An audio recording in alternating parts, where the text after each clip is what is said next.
Hello everyone and welcome to the Jargus Ranger Review. This week we'll be looking at the Megaforce episode, Who's Crying Now? So this episode starts off with two bullies walking through the hallway, most people being intimidated by their presence. And the first thing I can get from looking at these two fools is Bulk and Skull. Can be no other comparison to them. So they try to pick on Troy, for being the new kid, but he just stares them down. He's completely calm the whole time. In fact, his only words he says, he's like, "Take a good look. Do I seem scared?" And eventually just get bored and walk off. Then a bit later, there's some little kid, and I'm pretty sure it's supposed to be a high school, but he looks like he should be somewhere early in middle of middle school. I don't know how they got that in there. Anyway, they're just doing keep away with a little bottle that has some kind of rare beetle he has with him in school for some reason. But then Troy grabs them and tells them that everything deserves to be respect, regardless of how large or small they are. Of course, if you Troy that would give the speeches, he's the only one that does that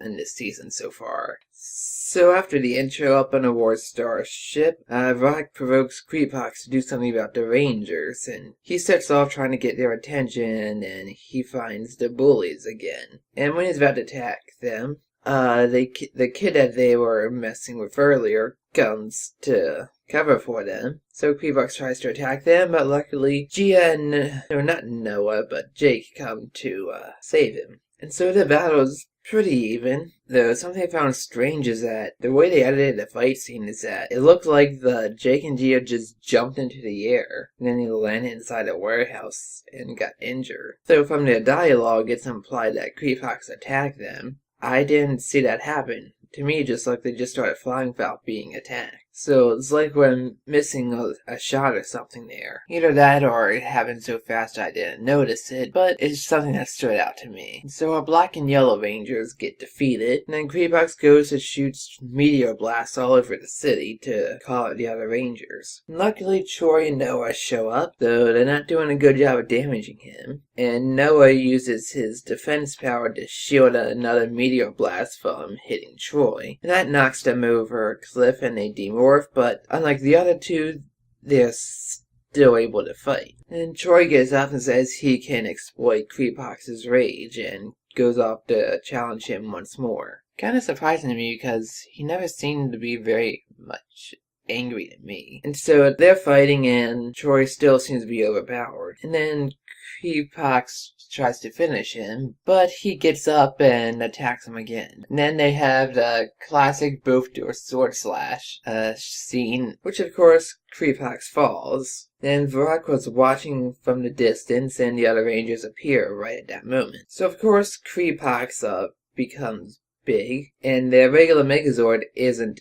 cutting it. And so Gosei actually becomes relevant after this because Troy asks for help. And so Gosei allows them to use the power to combine all of the Zords so far to create the Ultra Gosei Great Megazord. Even though the cards that show up says Hyper Gosei Great. I guess that's one thing they forgot to edit from Goseiger. So at that point, the victory charge is to shoot a whole bunch of lasers into Creepox. And that overpowers his meteor attack and destroys him. And to celebrate, Jake does a terrible dance that nobody likes. And then back inside the juice bar, or I saw the name of it in the episode, but I can't remember what it was. It's not called a juice bar. I should remember by the next time. The boys have become nice to that kid. By the way, none of those three characters are ever given names, and they're helping him get his beetle back. And they've made friends. Looks like Troy taught them a lesson they need to know. So go Red Ranger. And that's the end of the episode, with Troy wondering what's going to come next after Creepox.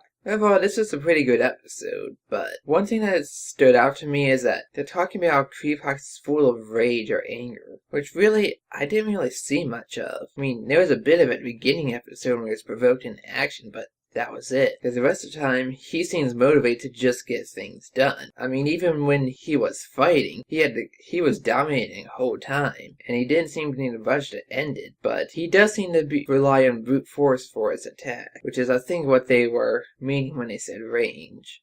I mean, not range, rage. Because even when Troy did start to come back in that battle, he didn't seem too phased about it. He just said, "Ah, that's impressive." but it's still not going to beat me. He seemed to be confident the whole time and not even needing to be calm. But that's the only thing that stood out as awkward for me. Overall, this is a good episode, and action is really well done, except for that one scene with Gia and Jake near the beginning. I still don't see how that worked out, but who knows, maybe another edit and it would have looked right. Overall, this is a great episode with good pacing, great action. Plus, we got to see a new Megazord, and we're only like, what is this? Episode 6 or 7. Either way, we're moving right along. Won't be too long till the rest of the War Star is gone, and then there'll be a new enemy, and if it's keeping with the flow of Ghost Sager, then it'll be, the Earth Demons, I think? So that's going to be interesting to see how that plays out. And one thing I noticed is that they made no reference to Troy's dreams or the legend war that they seem to be building up to in previous episodes. I guess